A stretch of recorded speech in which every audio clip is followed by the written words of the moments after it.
Assalamualaikum second year students. I hope you all are fine and taking online classes. We have discussed two lectures of chapter 11, that is chemistry of life, and this is our lecture number 3 that will most probably our last lecture of chapter number 11. And the topic of our today's lecture is plastics. This is the last topic in chapter number 11. Plastics, what are plastics. सबसे पहले ये discuss कर लेते हैं कि plastics कहते किसमें हैं। आप सुनते आए होंगे, टर्म्स आपने यूज़ की होंगी प्लास्टिक्स की, और आप देखते होंगे अपने डेली लाइफ में यूजेज देखते होंगे प्लास्टिक्स का। अब हम केमिस्ट्री से रिलेट करके प्लास्टिक को देख लेते हैं कि केमिस्ट्री से कैसे, यानी हम हर चीज़ की केमिस्ट्री पढ़ रहे हैं तो केमिस्ट्री ही देखेंगे हर चीज़ की। हमारा सब्जेक्ट केमिस्ट्री है तो हम देखेंगे कि what are the reactions which takes place and then plastics are formed, और किस तरह से बनती हैं plastics. The definition of plastic is plastics are synthetic polymers formed by the addition or condensation of polymerization of monomers. Monomers यानी छोटे molecules को जब हम मिलाएंगे, उनकी कंडेंसेशन करवाएंगे या उनकी एडिशन करवाएंगे, यानी वो पॉलीमराइजेशन ही रही है इसमें।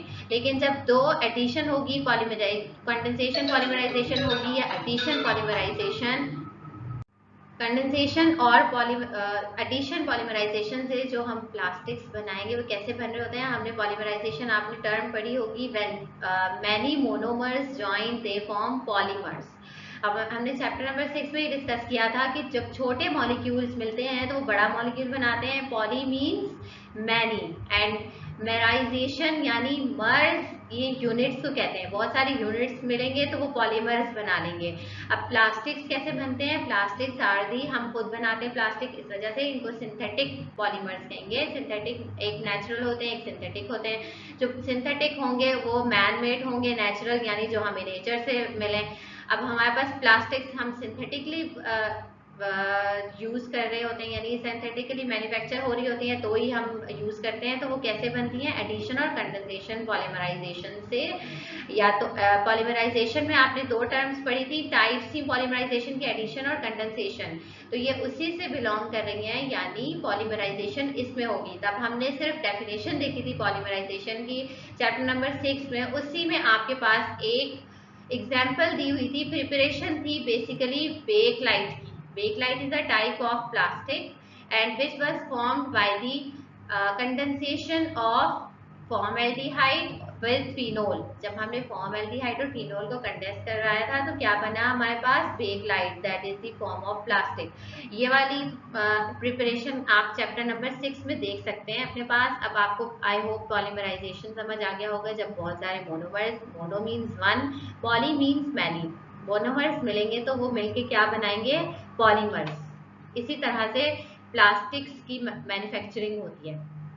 अब देखिए इथीन का एक मॉलिक्यूल है, a monomer of ethene, this is ethene. Red colour जो है वो शो कर रहा है, इंडिकेट कर रहा है carbon. Two carbon are attached with each other and कौन से बॉन्ड, इसमें इथीन का क्या फॉर्मूला होता है, ईन मतलब डबल बॉन्ड, और ये ब्लू कलर इंडिकेट कर रहा है हाइड्रोजन को। दो कार्बन और 4 हाइड्रोजन लगे हुए हैं, C2H4 आ जाएगा इसके साथ, और ये क्या बना लेंगे, इनकी पॉलीमराइजेशन होगी and they will form polymers बनाएंगे ये, जो कि प्लास्टिक्स। फिर उन पॉलीमर्स में से हम different type of different monomers मिलेंगे। अब इथीन का मिल रहा है तो कोई और प्लास्टिक होगा, अगर कोई और मोनोमर मिलेंगे तो वो दूसरा प्लास्टिक होगा। इसी तरह से मोनोमर्स जब पॉलीमर्स बनाएंगे तो उसको कहेंगे, क्या कहेंगे उसको, प्लास्टिक्स। प्लास्टिक्स कैसे बनती है, मोनोमर्स से पॉलीमर्स बनते हैं। Next is classification of plastics. Classification क्या होती है, plastics can be classified into following two types. दो टाइप्स में डिवाइड किया जाता है प्लास्टिक्स को, थर्मोप्लास्टिक्स और थर्मोसॉफ्टनिंग प्लास्टिक्स। या तो थर्मोप्लास्टिक कहा होगा या थर्मोसॉफ्टनिंग, दोनों एक ही चीज के नाम है, एक ही जैसी इनकी मैन्युफैक्चरिंग एक जैसी होती है और ये इनकी टाइप सेम ही है। थर्मोप्लास्टिक और थर्मोसॉफ्टनिंग कह लें या थर्मोप्लास्टिक कह लें। दूसरी टाइप है thermosetting plastics, this is the another type. Two types है ना, क्लासिफिकेशन टू है प्लास्टिक्स की, एक थर्मोप्लास्टिक या thermosoftening and second is thermosetting plastic. These are the things in which thermoplastics और थर्मोसेटिंग प्लास्टिक्स आर यूज्ड और present. आगे हम जब इसको डिटेल में अभी पढ़ेंगे तो आपको समझ आएगा कि थर्मोप्लास्टिक्स क्या होती हैं और थर्मोस्टेटिंग क्या होती हैं। थर्मोसॉफ्टनिंग या थर्मोप्लास्टिक ये एक टर्म है, एक टाइप है, और थर्मोसेटिंग प्लास्टिक ये दूसरी टाइप है। इसमें आपने कंफ्यूज नहीं होना। ऐसा ना हो कि आपके पास लिखा है थर्मोप्लास्टिक, आप लिखते हैं फर्स्ट टाइप और दूसरी टाइप लिखते हैं थर्मोसॉफ्टनिंग, दैट विल बी सेम। अब इसकी डेफिनेशन पढ़ लेते हैं। Plastics which can be softened on heating and hardened on cooling, and this process of heating, softening, molding and cooling can be repeated and it doesn't affect the properties of plastic are known as thermoplastic or thermosoftening plastic। वो plastic जिनको के हम melt करवा सकें, heat करवा के melt करवा सकें और कूल करके उनको ठंडा करके हार्ड करा जा सके, और उनका ये प्रोसेस हीटिंग का या हम जो भी उसमें करवा रहे हैं, हीट करवाएंगे तो वो मेल्ट हो जाएंगे, सॉफ्ट हो जाएंगे, अगर कूल करवाएंगे तो वो हार्ड हो जाएंगे। मोल्डिंग उनमें हो सकती है, मोड़ सकते हैं, किसी भी कोई भी कुछ भी शेप दे सकते हैं उसको। तो अगर ये उस प्लास्टिक की प्रॉपर्टीज पे ये सारा प्रोसेस अफेक्ट नहीं कर रहा, असर नहीं डाल रहा, यानी जो वो प्लास्टिक है वो प्लास्टिक ही रहता है, तो इस टाइप को हम कहेंगे थर्मोप्लास्टिक और थर्मोसॉफ्टनिंग प्लास्टिक। इस टाइप को क्या कहेंगे हम, थर्मोप्लास्टिक, जबकि हम हीट कर रहे हैं या हम कुछ प्रोसेस चेंज कर रहे हैं हीटिंग या कूलिंग का, तब प्लास्टिक की प्रॉपर्टीज पर अगर कोई इफेक्ट नहीं हो रहा, that will be the type of plastic that is thermoplastic and its example is this। these are the toys can be melted repeatedly। क्या लिखा हुआ है, थर्मोप्लास्टिक्स जिनको कि हम जितनी दफा चाहें उनको मेल्ट करवा के किसी और शेप में भी कन्वर्ट कर सकते हैं। उनको मेल्ट करवा के हीट करें उनको, उसके बाद मेल्ट कर दें और कुछ भी दूसरी शेप दे दें। तो these type of plastics are thermoplastic. Properties क्या होती है इन प्लास्टिक्स की, these plastics are easily moulded into shapes. इनको किसी भी शेप में आसानी से मोड़ा जा सकता है, इनकी शेप्स चेंज की जा सकती हैं। These plastics are not very heat resistant, यानी हीट रेजिस्टेंट का मतलब होता है कि जिसमें हीट एब्जॉर्ब ना हो सके। तो ये वाले ऐसे प्लास्टिक्स हैं जिनमें इजीली हीट एब्जॉर्ब हो सकती है, तो इतने ज़्यादा हीट रेजिस्टेंट नहीं होते कि हीट प्रिवेंट करें। अगर हम इनको हीट प्रोवाइड करेंगे तो ये मेल्ट हो जाएंगे इजीली, और जब मेल्ट हो जाएंगे तो हम इनकी शेप्स चेंज कर सकते हैं। The process of heating, softening, molding and cooling doesn't affect the properties of these plastic। अभी हमने ये पीछे बात की है कि अगर हम इनको हीट करते हैं या सॉफ्ट बनाने की कोशिश करते हैं, जो भी प्रोसेस करेंगे उसकी प्रॉपर्टीज पर कोई इफेक्ट नहीं डालेगा। These plastics can be reworked। इनको दोबारा भी यूज किया जा सकता है इन प्लास्टिक्स को, विच आर थर्मोप्लास्टिक्स। एग्जाम्पल्स कौन कौन सी है इसमें, सेलुलोज नाइट्रेट और नाइट्रोसेलुलोज, एक ही नाम है, एक ही बात है। अगर सेलुलोज नाइट्रेट पढ़े या nitrocellulose. Cellulose acetate and vinyl polymers are the example of thermoplastic. these are the examples of thermoplastic, ये थर्मोप्लास्टिक में आती हैं। थर्मोसेटिंग प्लास्टिक्स देख लेते हैं। Those plastics which can not be rework, जिनको के दोबारा यूज नहीं किया जा सकता, that is which can not be heated only once, which can be heated only once before they set are known as. जो शेप उनको एक दफा हीट करने पर एक दफा मैन्युफैक्चरिंग में दे दी गई, अब वो शेप उनकी अगर हम उनको हीट करेंगे उन प्लास्टिक को, तो उनकी प्रॉपर्टीज लूज हो जाएंगी। तो वो प्लास्टिक्स जिनकी प्रॉपर्टीज हीटिंग पर लूज हो जाती हैं, जो अपनी प्रॉपर्टीज लॉस्ट हो जाती हैं उनकी, तो उनको हम क्या करेंगे, कहेंगे थर्मोसेटिंग प्लास्टिक्स। क्यों है ये थर्मोसेटिंग, क्योंकि इनको हीट करने पर इनको रीयूज नहीं किया जा सकता, इनकी प्रॉपर्टीज डिस्ट्रॉय हो जाती हैं। ये इसके एग्जांपल्स हैं, ये जो स्विचेस के साथ आपको नजर आ रहे हैं ये प्लास्टिक, ये थर्मोसेटिंग प्लास्टिक के एग्जांपल है। एक दफा यूज कर लें, उसके बाद हम इसको यूज यानी मेल्ट करवा के अगर कोई और शेप, जैसे हम थर्मोसॉफ्टनिंग में दे रहे थे, इसको कोई और शेप देना चाहें तो नहीं दे सकते। Properties of thermosetting plastics, they can not be rework, इनको दोबारा यूज नहीं किया जा सकता। The plastics can not B softened, अभी हमने बात की कि इनको ना तो हीट किया जा सकता है ना सॉफ्ट करवाया जा सकता है। क्यों नहीं करवाया जा सकता? क्योंकि ये अपनी असली जो इनकी कंडीशन होती है, जो पहले फर्स्ट कंडीशन में ये थी, उसके बाद अगर हम हीट करवाएंगे या कोई भी प्रोसेस करवाना चाह रहे हैं मोल्डिंग का, सॉफ्टनिंग का, हीटिंग का, तो ये अपनी प्रॉपर्टीज को लूज कर देंगी ये प्लास्टिक्स। इस वजह से they can not be रीवर्क्ड।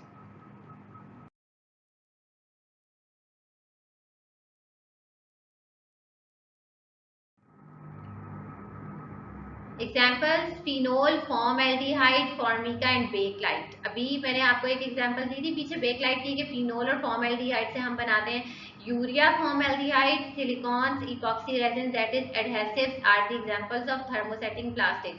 These all are the examples of thermosetting plastic. Bakelite हम आगे पढ़ेंगे तो आपको पता चलेगा। दिस इज, ये क्या है? ये बेकलाइट बटन्स हैं। इन बटन्स में ये जो बटन आपके कपड़ों पर लगे होते हैं उनमें जो प्लास्टिक यूज हुआ होता है वो कौन सा है? बेकलाइट है। उसको क्या कहते हैं? वो किसकी टाइप है? थर्मोसेटिंग प्लास्टिक की। ऐसा क्यों है? क्योंकि अगर इसको एक दफा हीट करा जाए तो ये अपनी प्रॉपर्टीज खो देगा इसकी। Now general properties of plastics. Plastics को ये टफ होते हैं, इनको एक्शन इनका नहीं हो सकता एसिड्स एंड अल्कलीज। एसिड्स और बेसिस के साथ इनको रिएक्ट इजीली नहीं करवाया जा सकता ड्यू टू देयर रेजिस्टेंट। यानी रेजिस्टेंट का मतलब होता है रुकावट। तो ये एक्शन अपना एसिड और अल्कली अगर हम डाल दें किसी प्लास्टिक का एसिड और बेस के साथ रिएक्शन करवाएं तो वो रेजिस्टेंट होगा वो प्लास्टिक एसिड और अल्कली के खिलाफ।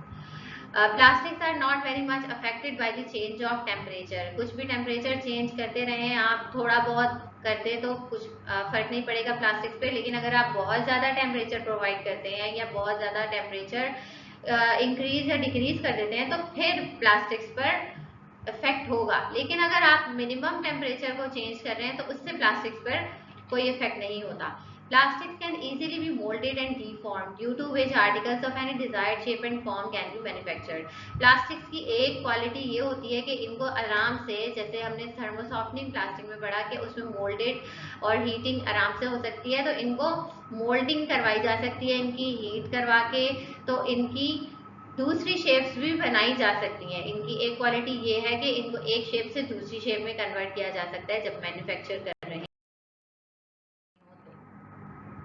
Examples of plastics that are formed by the addition polymerization.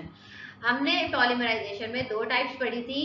First was addition polymerization and second was condensation polymerization. Addition में क्या हो रहा था? छोटे छोटे मॉलिक्यूल्स ऐड हो रहे थे और एक बड़ा मॉलिक्यूल बना रहे थे जिसको हम पॉलीमर कहते हैं। कंडेंसेशन में क्या होता था? इसी तरह कंडेंस हो जाते थे दो मॉलिक्यूल, उनमें से एक छोटा मॉलिक्यूल निकलता है। कंडेंसेशन की यही डेफिनेशन होती है, when two small molecules join to form a large molecule and elimination of small molecule occurs. Elimination of small molecules usually water होता है जो कि निकलता है, eliminate होता है। उन दो स्मॉल मॉलिक्यूल्स जब ज्वाइन होंगे तो उसमें से एक मॉलिक्यूल बनेगा एक लार्ज मॉलिक्यूल और एक छोटा, और जो छोटा मॉलिक्यूल हमारे पास बनता है उसको ज्यादातर हमारे पास वाटर आता है कंडेंसेशन पॉलीमराइजेशन में। लेकिन अभी हमें एडिशन पॉलीमराइजेशन को देखना है। पॉलीईथीन और पॉलीइथाइलीन। पॉली मतलब मैनी और इथीन आप जानते हैं कि EC2H4 होगा इसका formula C2H4।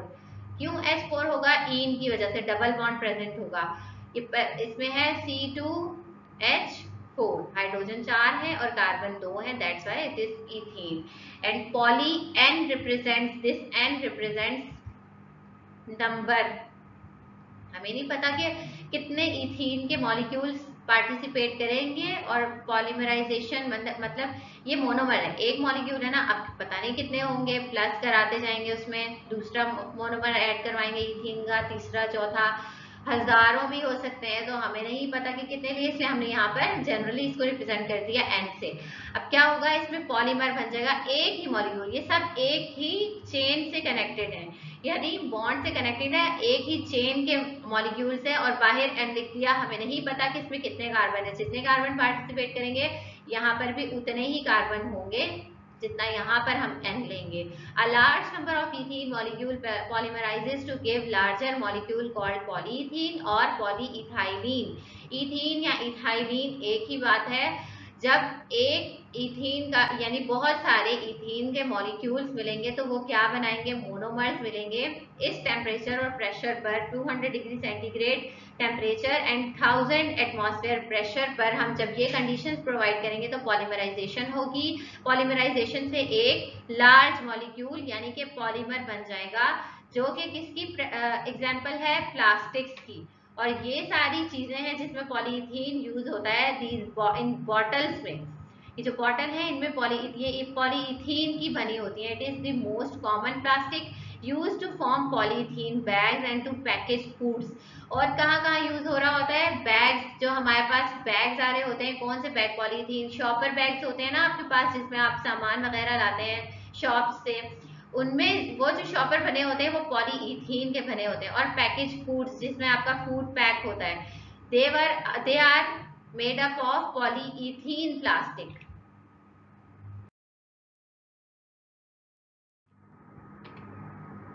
Next is polypropene और polypropylene.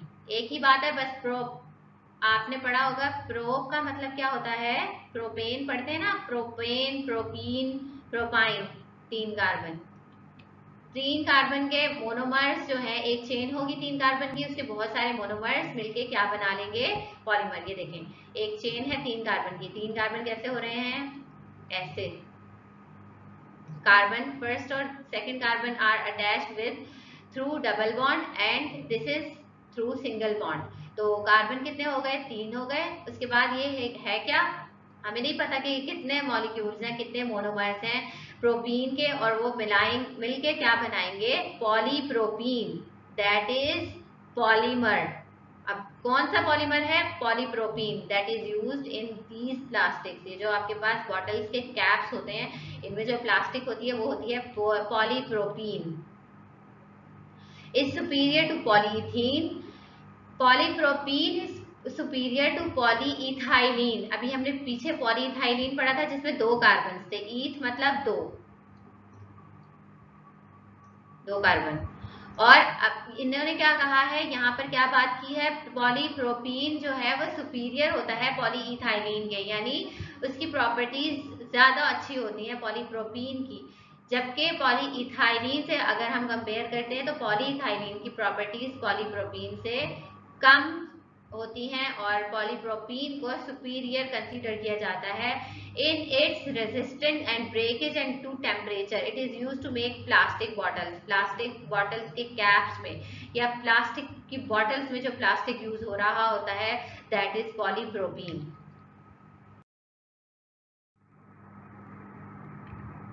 Polyvinyl chloride, short form इसकी होती है PVC. A large number of vinyl chloride. Vinyl chloride का क्या फॉर्मूला होता है, CH2 डबल बॉन्ड CHCl। अगर इस फॉर्म में आपके पास आ जाए कि फर्स्ट और second carbon are attached, are connected through double bond and with this carbon आ क्लोराइड आइन और एनी हैलोजन। पीवीसी है तो क्लोराइड है ना, विनाइल क्लोराइड को ही बताना चाह रही हूँ मैं आपको। अगर 2 कार्बन डबल बॉन्ड के साथ अटैच है और उसके साथ बिल्कुल साथ वाला कार्बन क्लोरीन के साथ अटैच है, तो ये किसका फॉर्मूला होगा, विनाइल क्लोराइड का फॉर्मूला होगा। अब पॉली क्यों कह रहे हैं इसको, पॉली इसलिए कह रहे हैं कि जब मोनोमर्स बनेंगे तो वो पॉलीमर्स बना लेंगे और इसका नाम है poly vinyl chloride. In the presence of when a large number of vinyl chloride। vinyl chloride का ये फॉर्मूला हो गया, molecules in the presence of catalyst. Catalyst का काम होता है रिएक्शन को स्पीड अप करना। कौन सा कैटलिस्ट यूज करेंगे, hydrogen peroxide, that is H2O2। ये कैटलिस्ट डाला, स्पीड अप किया रिएक्शन को, क्या रिएक्शन करवा रहे हैं, विनाइल क्लोराइड लिया in the presence of hydrogen peroxide at the temperature. कितना टेम्परेचर प्रोवाइड करेंगे, 80 डिग्री सेंटीग्रेड, और पॉलीमर बना देगा to give large polymer called polyvinyl chloride. क्या बन जाएगा, पॉलीविनाइल क्लोराइड बन जाएगा। किससे बन रहा है, विनाइल क्लोराइड से। हमें नहीं पता कि हमने कितने विनाइल क्लोराइड लिए, इसलिए हम N लगा देंगे यहाँ पर। विनाइल क्लोराइड लिया, we don't know कि how many vinyl chloride we took। अब फ्री रेडिकल विनाइल पॉलीमराइजेशन, यानी यहाँ पर पॉलीमराइजेशन होगी और क्या बनाएंगे, पॉलीविनाइल क्लोराइड। इसके भी यूजेस देख लेते हैं, कहाँ यूज होता है। Is use for the insulating covering for electrical cables. Electric cables में जो आपके पास तारें आती है केबल्स की, उनमें कुछ प्लास्टिक यूज हुआ होता है, that is PVC. For the manufacture of gramophone records, आपके पास जो ग्रामोफोन्स होते हैं आपने देखे होंगे, उनमें भी मैंने आगे इसकी पिक्चर भी डाली है आपको, मैं भी दिखाती हूँ, सूट केसेस वगैरह में। ये देखें, ये आपके पास इलेक्ट्रिक केबल्स होती हैं, देखी होंगी आपने, इनमें जो प्लास्टिक यूज हो रहा है दैट इज पीवीसी।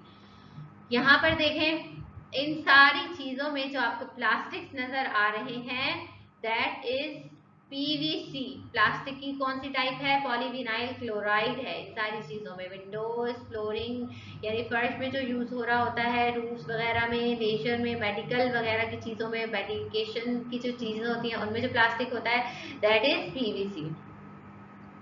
ये देखें, ये पाइप्स देखे होंगे आपने, आपके घरों में भी जो पाइप्स लगे होते हैं वो भी पीवीसी की एग्जाम्पल है, पॉलीविनाइल क्लोराइड के बने होते हैं। अब है नेक्स्ट पॉलीविनाइल एसीटेट।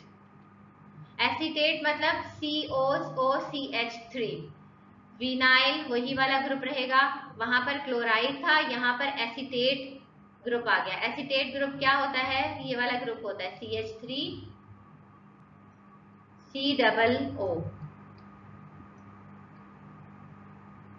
ये होता है एसीटेट ग्रुप, इस पर माइनस चार्ज आता है। अब विनाइल ग्रुप तो हो गया CH2 डबल बॉन्ड CH, और पीछे जब हमने क्लोराइड पढ़ा था विनाइल क्लोराइड, वहां पर Cl लगा हुआ था CH के साथ, इस CH के साथ क्लोरीन ऐड था, तो हम उसको कह रहे थे विनाइल क्लोराइड।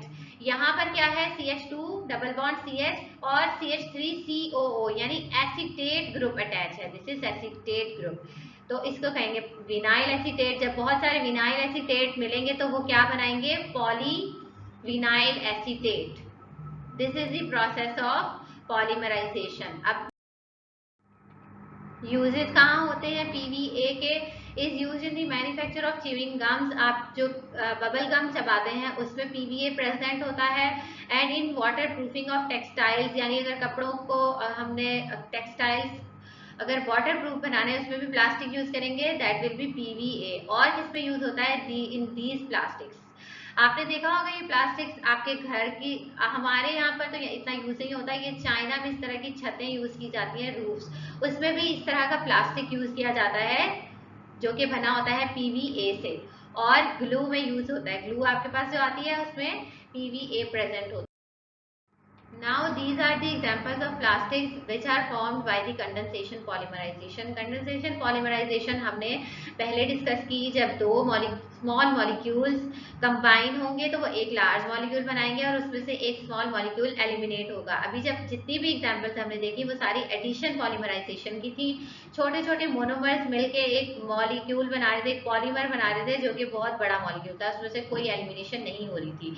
जब एलिमिनेशन होगी तो दो मॉलिक्यूल्स कंडेंस होंगे, आपस में मिलेंगे, कंडेंस होंगे तो फिर क्या होगा कि हमारे पास एक स्मॉल मॉलिक्यूल आएगा, एलिमिनेट होगा एक स्मॉल मॉलिक्यूल।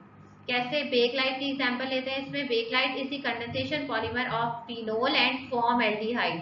फिनोल और फॉर्मल्डिहाइड जब कंडेंस होंगे, ये देखें, ये फिनोल है और ये है फॉर्मल्डिहाइड और एक और फिनोल का मॉलिक्यूल, जब ये कंडेंस होंगे आपस में तो इन्होंने क्या बनाया, this is the formula of, this is the structural formula of Bakelite. इन्होंने बना लिया Bakelite which is the type of plastics. कहाँ कहाँ यूज होता है Bakelite, is use to make buttons, switches, buttons में और स्विचेस में जो प्लास्टिक होता है वो बेकलाइट होता है, ये हार्ड प्लास्टिक होता है Bakelite. In electrical boards, cameras, radio and telephones वगैरह में जो ये सारी चीजें जो बनी होती हैं, ये जिस प्लास्टिक की बनी होती हैं वो बेकलाइट होता है, क्योंकि ये थोड़ा सा हार्ड प्लास्टिक होता है बेकलाइट। दैट्स है क्यों हमारे पास ये सारी चीजें हैं। बटन भी हार्ड होते हैं ना, हार्ड प्लास्टिक के बने होते हैं। इलेक्ट्रिकल बोर्ड्स वगैरह, कैमरा, इन सब में हार्ड प्लास्टिक यूज हुआ होता है, that is Bakelite. So this is our end of our today's lecture that was based on topic of plastics. I hope कि आपको सब समझ आया होगा। अब आप इसको देख लीजिएगा, इसकी डेफिनेशन इस पर नोट आ सकता है आपके पास प्लास्टिक्स का। आपको प्लास्टिक की सारी टाइप्स डिफाइन करनी होंगी, उन टाइप्स को फिर उनकी प्रॉपर्टीज, उनके यूजेस आपको बताने होंगे। और जैसे प्रिपरेशन लिखी है कि मोनोमर्स से पॉलीमर्स बन रहे हैं और बेकलाइट की जैसे हमने प्रिपरेशन लिखी, बिल्कुल वैसे ही आपको इसको एक्सप्लेन करना होगा। अल्लाह हाफिज।